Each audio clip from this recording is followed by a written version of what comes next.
Hey guys, thank you for joining me on this week's video. For those of you that don't know me, my name is Lauren and I am a financial coach. So today's topic is all about limiting beliefs. What they are, so we'll discover them and then release them. So I want to quote Henry Ford. This is a quote that I love. Whether you think you can or you think you can't, you're right. And it is so true. Our mind is this incredibly powerful tool. But like all power, it can be harnessed for good or it can be harnessed for evil.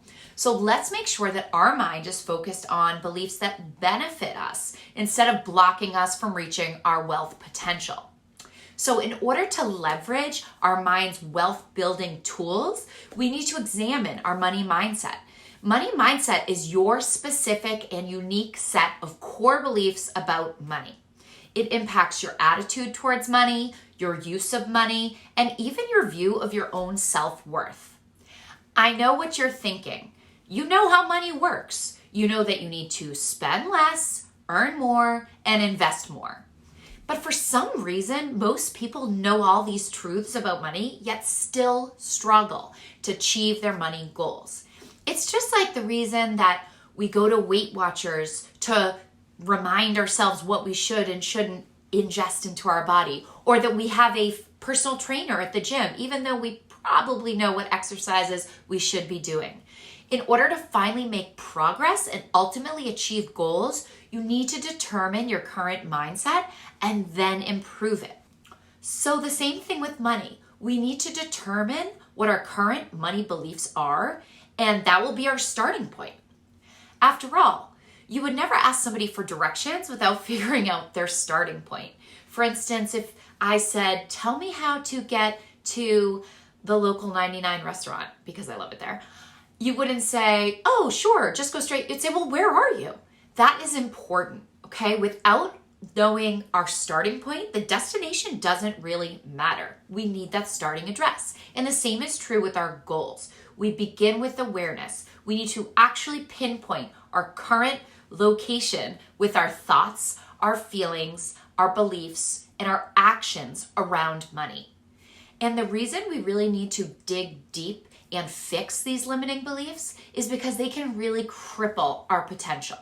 Your unconscious mind is responsible for your core set of beliefs regarding money. And this core set of beliefs that has been created and molded and shaped by your upbringing and your sphere of influence is crucial to understand. It's like our starting coordinates in order to track our progress and to even celebrate our small wins. We all have our core set of beliefs, and within these beliefs, there may be some that are stifling our ability to achieve goals. Those are what we call limiting beliefs because they are literally limiting our progress or even completely sabotaging us at all times. Limiting beliefs can also prevent us from taking action steps and ultimately cause us to miss out on wonderful experiences and achievements.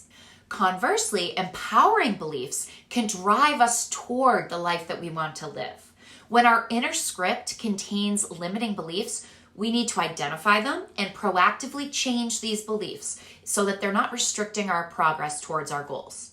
Some examples of limiting beliefs when it comes to money would be, you need money to make money, or money doesn't buy happiness, or rich people are usually selfish and greedy, or that poor people are the honest and hardworking people out there, or money doesn't grow on trees, or I'm just not good with money. Those are all limiting beliefs that we can tell ourselves in this inner script that are sabotaging our achievement towards our goals. So I want you to take action today. I want you to complete the self-assessment and then construct some reframed beliefs. So the first thing I want you to do is to identify your money story. So grab a piece of paper or a fancy little notebook or the back of a receipt, no judgment here, and write down the answer to the following questions. So first, I want you to write the answer to, what did you learn about money from your mother? And what did you learn about money from your father? Okay, pause this video now and take the time to write it down. The second question I want you to ask yourself is, growing up, What was your family's financial situation? What influenced your family situation? For instance, divorce, health problems, addictions, unemployment, etc. Again, pause the video and answer that question. The third question I want you to ask yourself is, did your family or your caregivers, if it wasn't your family who raised you, discuss money? And what did they teach you or show you in regards to money? Take a minute and pause. Okay, and the final question I want you to ask yourself, do these money messages from your family or caregivers affect you today? How do they influence your decisions and your feelings, both negatively and positively, when it comes to money? So take a moment to write down your answers to those questions. And now from those answers, see if you can jot down 1, 2, or 3 of the limiting beliefs that you have regarding money. Again, these are statements that you tell yourself that are holding you back from having that abundant life that you desire. Okay, so I hope you paused the video and wrote down 1 to 3 limiting beliefs. And you might recognize new limiting beliefs throughout your day or as they pop up or as you shift into your new money mindset. And that's why this is a really important exercise to revisit, not just one and done, but you want to revisit this always, revisiting your limiting beliefs and reframing them. So let's talk about how do we reframe a limiting belief. So pick one of your limiting beliefs. How can we reword it in a positive way? So for example, let's say your current limiting belief, we're going to call your old limiting belief because no longer, is I'm just not smart enough to manage money well. Okay, let's say that's the belief that you've been telling yourself, whether others have told you that in the past or something happened along the way that you started creating that belief for yourself. So I'm going to give you the example of how we can make that a new positive affirmation, how we can take that old limiting belief and rephrase it, reframe it into a way that's positive while still being truthful. So for example, you could say, I'm learning about money all the time, and I'm happy to be growing and developing my skills. Just see how we've taken something which you currently believe that you're not smart enough to manage money well, but instead of focusing on those negative pieces, focusing on the part that you are always learning all the time and that you're growing and developing that skill. And the more you focus on that new, positive, empowering belief, the more you are going to be inspired to learn more about money and develop that skill. It's like those self-fulfilling prophecies. You are going to achieve what you tell yourself you're capable of achieving.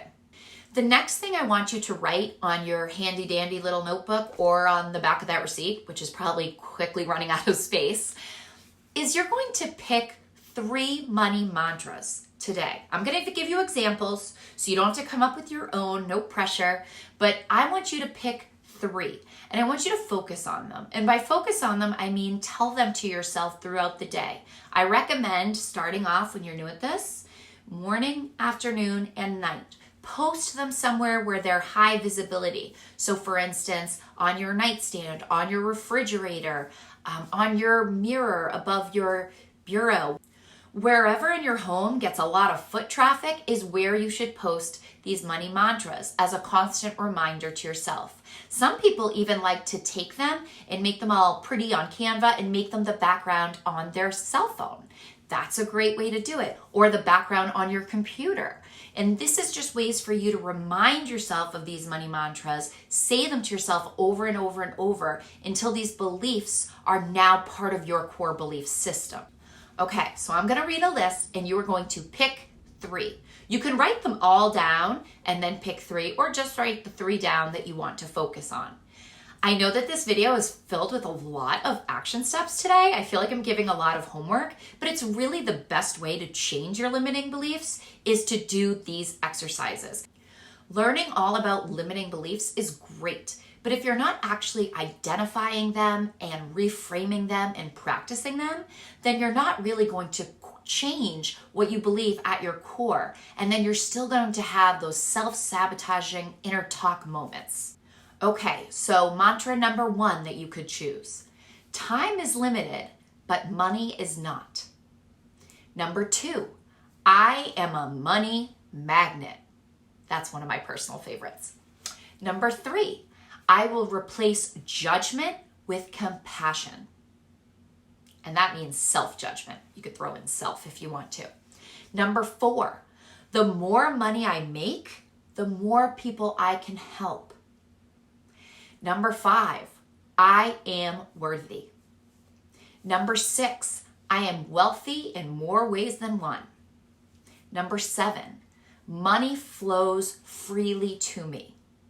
Number 8, I give myself permission to grow and prosper. Number 9, wealth isn't about money. It's about positive habits. And number 10, my income increases constantly. So those are just 10 of my favorite money mantras. There are so many out there. You can come up with your own. You can Google them. Whatever you feel really resonates with you, is applicable to you.